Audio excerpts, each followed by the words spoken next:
கந்தன் காலடியை வணங்கினார். கடவுள்கள் யாவரையும் வணங்குதல் போலே கந்தன் காலடியை வணங்கினார்.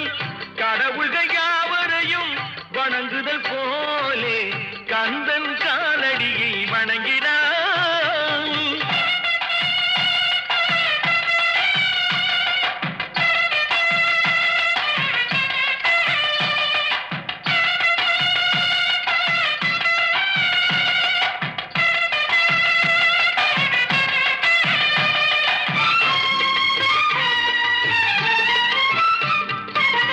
தந்தை பரமனுக்கு சிவகுருநாதன், தாயார் பார்வதியின் சக்திதானே வேலன், சிவசக்திதானே வேலன். தந்தை பரமனுக்கு